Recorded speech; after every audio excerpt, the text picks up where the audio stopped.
Hello TV fam. So nandito tayo ngayon sa White Rock. It's the weekend ng Canada Day. And for today's video nga, ang topic natin as you've seen naman doon sa ating title, no? Paano nga ba kami nakahanap ng murang tirahan dito sa Canada? So kung interesado kayo sa topic natin, keep on watching this video.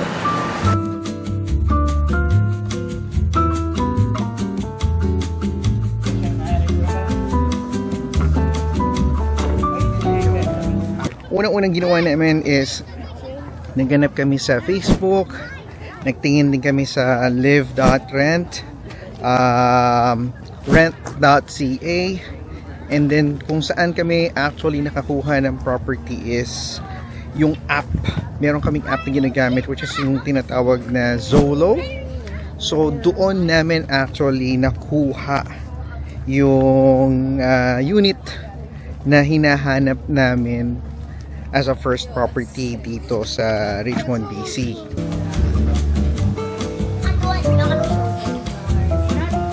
From the time na nag-decide kami at nagtingin kami ng financial capacity namin, I think it took siguro 2 months, 2 to 3 months. And nakakapagtaka nga kasi yung ini-expect natin from the time na nakakuha tayo ng realtor, yung supposedly help at support na dapat makukuha mo. Alam mo, nakikita mo sa mga movies or sa mga shows, no, na kung saan tumutulong yung realtor sa paghahanap ng property, di ba sila dapat yung nagbibigay ng recommendation?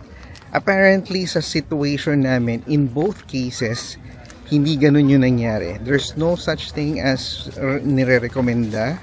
Di ba, nakikita natin sa mga shows, sabihin mo yung budget mo, ano yung requirements mo, saang location, and then sila yung magbibigay ng not yet, then sila yung magbibigay ng list of properties na dapat i-view mo. Sa case namin, in both instances, hindi nangyari yun.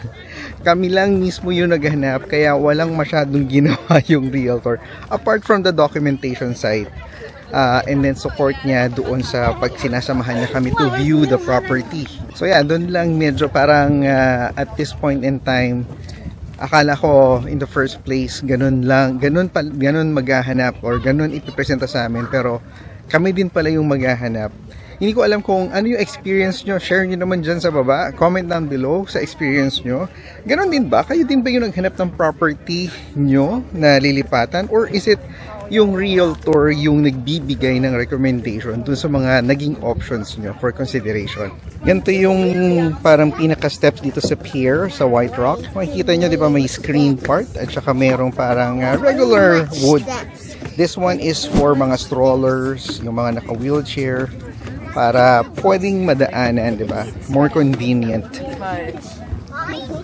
Importante kasi dito sa Canada yung accessibility, no? Kino-consider talaga nila lahat ng types of people na may disabilities to be able to access yung mga gantong areas dito sa Vancouver or sa Canada. Gano'n ba tayo katagal nakakuha ng yung nakuha natin yung first property natin? Gano'n ba kabilis? At saka nakailang offer tayo? Isang offer. Isang offer. Na-reject. After namin magbigay ng isang offer, yung pangalawang offer namin, sinurbol na namin at doon na na-accept. Pero yung tanong ko, yung whole process ng pag-house hunt from the time na naghanap. Dati way back in 2017. Less than 6 months. Oo, mga gano'n. So tama nga yung calculation natin. Mga 3 to 4 months from the time na nag-decide tayo. Pre-approval, yan, mga ganyan. Doon tayo nakakuha ng property natin. Tapos kinukwento ko sa kanila. Sabi ko, akala ko dati, pag may realtor ka, sila yung magbibigay ng listahan ng list of properties na gusto mong tignan. Hindi, ikaw ang maghahanap. So kami yung naghanap. In both occasions, Yeah. nagugulat pa nga yung realtor namin, oh, this is a nice property, no? So, wala. Parang Siguro expectation. kasi gusto rin natin yun na tayo yung medyo hands-on sa paghanap. Hindi rin eh, pero parang expectations versus reality, no? Yung expectation natin is Lagi tayong sasamahan. laging bibigyan, laging magbibigyan opportunities, pero mas nauuna pa kaming makakuha ng mga options kesa dun sa realtor namin. Dahil dun sa app na sinasabi ko, yung Zolo, na makikita nyo dyan sa screen yung logo. So kung interested kayo, download nyo lang. Hindi to sponsored by the way, pero gusto lang namin i-share sa inyo kung paano namin nakuha yung property namin.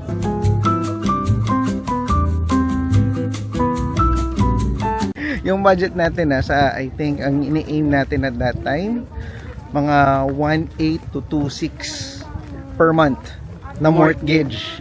Oo, sabay pa kami talaga, Jinx.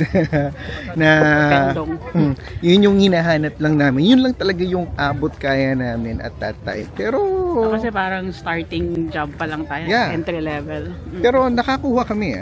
Ang importante doon is maghanap kami. Ang pinaka strategy na ginawa namin is basically naghanap kami ng property that is 2 bed 2 bath na below 500,000.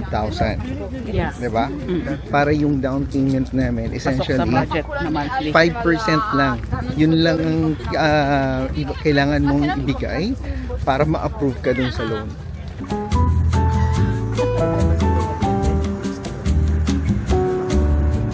Bakit Richmond or Vancouver ba yung kinukonsider natin that time? Richmond lang kasi nagkatrabaho ako sa Richmond noon. Hindi that time? Yeah. Nasa Richmond na ako noon. Ay, oo, school district, no, sa works yard. Oo. Okay. So talagang doon. Plus the kids, nag-aaral din sa Richmond noon. O, tsaga talagang in-aim natin kasi yung family mo Yung na support malapit. system mo nasa Yeah, Richmond. malapit lang. Yeah. Ikaw lang yung nasa Vancouver. Yeah, Pero pero okay eventually lang. lumipat ka na rin sa Richmond, sa West Bay, sa Lansdowne. True. Pero aside from that, meron bang specific reason? Well, meron kami actually ginawang vlog na makikita nyo sa screen nyo regarding Richmond. If interested kayo malaman kung ano yung mga benefits na nakita namin, feel free na lang to click on that video Yeah. sa list natin. Magkano kayo mga bahay dyan? Ayun, yun yung view namin.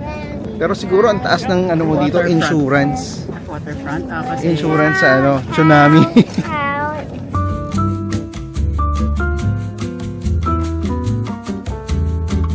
Safe ba siya? Maayos ba yung community? Well, nasagot namin yan dahil yung relatives ni Joyce basically lives in the same street. So pag nagkakaroon kami ng gathering, dati nakatira pa kami sa Marine Drive in Vancouver. Pag nagkakaroon ng gathering na i-observe na namin mismo each time na nagpupunta kami sa Richmond at doon sa area, kung ano yung feel ng community. At importante yan na matest nyo. If in case na meron kayong interested location or area or neighborhood, I would suggest to keep on visiting that location. Alamin nyo ano ba yung nangyayari doon during busy times, no? And then during off times, paggabi. Para sa ganon, malaman nyo, ito ba yung property na gusto nyong tiran for in the long run? Kasi pag bumili kayo ng property or even pa nag-rent kayo, minimum 1 year stay, di ba? So dapat yung mga ganyang bagay ma-assess nyo bago pa kayo mag-commit doon sa 1 year rent commitment, or if in case bibili kayo ng property, you need to stay on that property minimum of 2 years.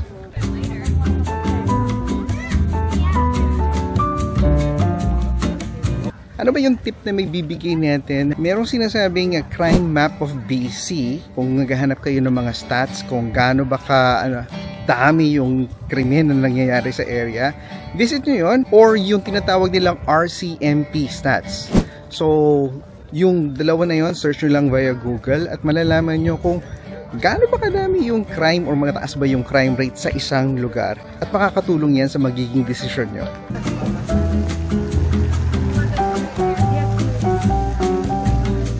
Siguro itatanong nyo, bukod sa itsura, ano pa ba yung mga kailangan nyo i-check?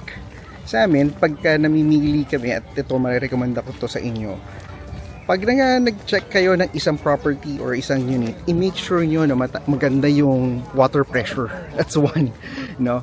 And then yung hallway, kung halimbawa well-maintained, well-lit, Yan, importante yung mga bagay na yan. Pati yung elevator, ha? That's a consideration. Kasi kung halimbawa, iisa lang yung elevator nung parang pinaka property na tinitingnan nyo. Pag nasira yan, you have to also consider paano na lang yung magiging paano kayo makakaakyat sa unit nyo? Paano kayo makakababa? Isa yan sa mga consideration. Mas maganda, ideal, dalawa sana yung elevator para kung halimbawa man masira, merong alternative option. Pero kung isa man lang, siguro yung number of floors would be your next consideration. Kasi the higher it is, the more risk sa inyo kung halimbawa man masira yung elevator. Bali yung isang strip dito sa White Rock na pinuntahan namin, isang strip siya na puro ice cream yung binibenta. Ayan, pakita ko sa inyo, itong baling buong strip nito, it's all ice cream. Ayan o, isa na yun sa mga binibenta. O, diba? Saan ka pa? Ito ang tinatawag nating ice cream heaven dito sa White Rock.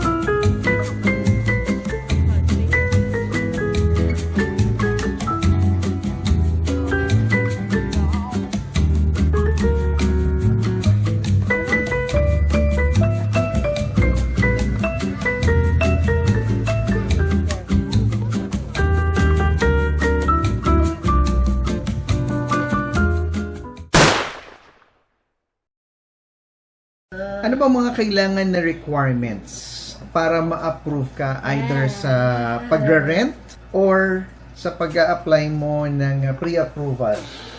Mortgage pre-approval. Ano ba ginawa natin? Nag-submit tayo ng ano natin, mga payslips. Proof of income, yun nga. Payslips. Oo. Nag-submit din tayo ng ano, T4 ba? Hindi. T4 ba yung payslip? Hindi, parang yung actual payslip. Tapos, walang T4. Meron ding T4. Meron ding T4, no? Oo. Ano pang Tapos, hiningi sa atin? yung mga bank statement. Di ba? Yung parang Oo. yung laman ng account. Magkano yung laman ng account? Um, Para ma-double check kung may pera ka ng pambayad. employment letter. Meron pang Letter hinihingi ba of sa atin? employment. Oo, tama. Hinihingi din nga pala yon. Tapos may konti ding interview. Kasi ang mga tinatanong nila ngayon sa pre-approval, parang anong industry ka nagtatrabaho, meron bang potential na risk of being laid off. Oo. Yan, may mga ganyan ng questions ngayon na tinatanong na dati wala.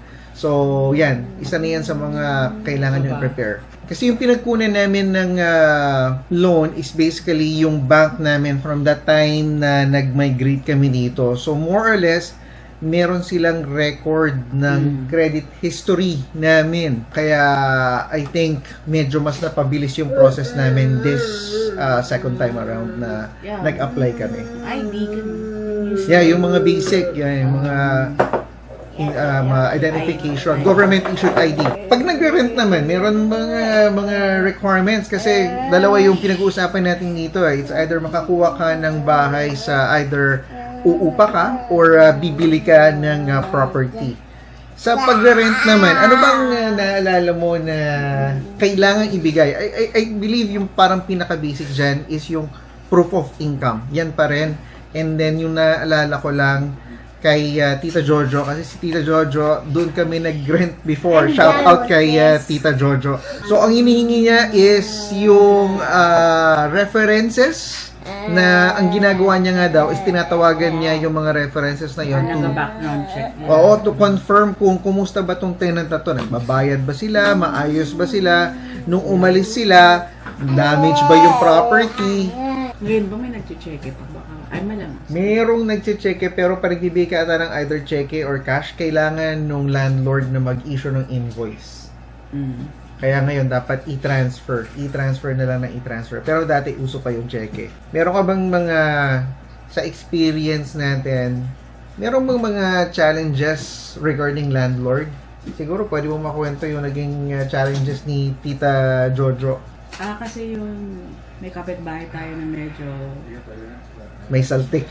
What the hell is even that? May Hindi saltik. naman, parang may issue lang siguro siya. Pinagdadaanan Oo. siya. So, Nagkaroon siya ng mental breakdown. So, na-damage yung parang unit na pinaparentahan, which is yun yung parang kapitbahay namin at that time.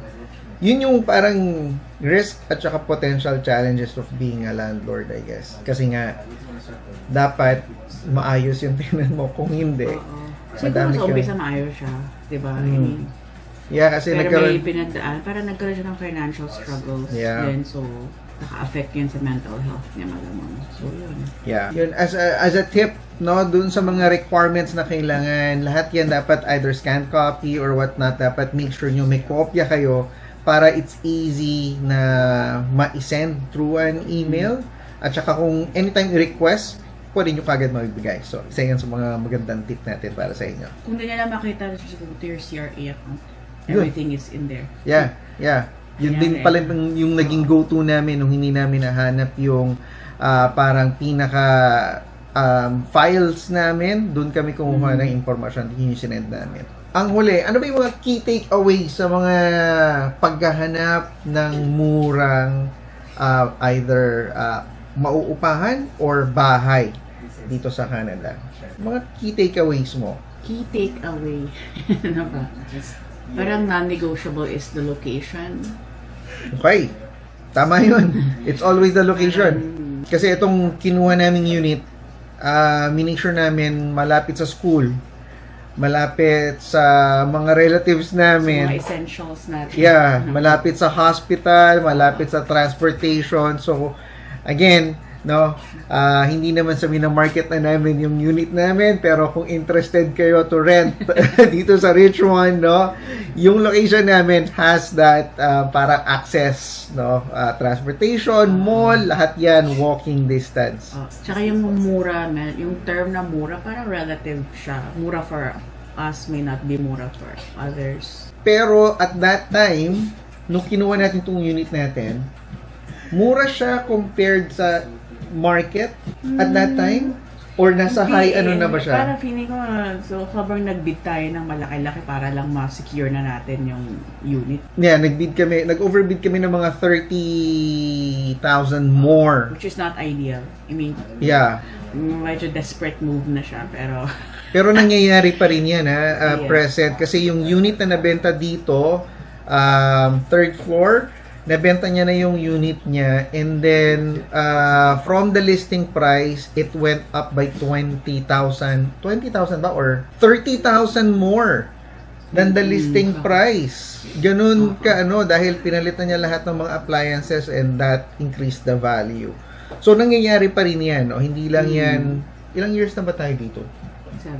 7 years. Ay, 8 na. Mag-8 na ngayong September. Yun, nakalain nyo, no? 8 years ago, nag-overbid kami to get this property by that much, and then up to now, it still happens. So, meron Kasi pa rin ano na overbidding. natin yung yung very first offer na ever na binigay natin dun sa isang unit na gusto natin Oo. sa third floor.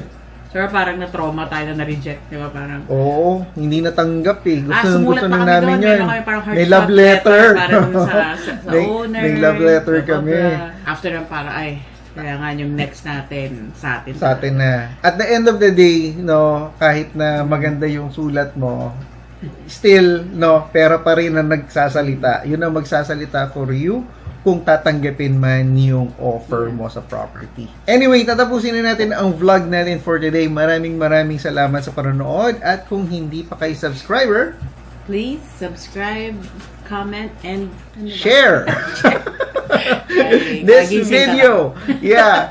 Para sa ganun, marami pa makapanood ng mga vlogs natin. Again, maraming salamat at magkita-kita tayo ulit sa susunod na vlog. Paalam! City of mine, how I love the city of mine. It never gets me down. City of mine.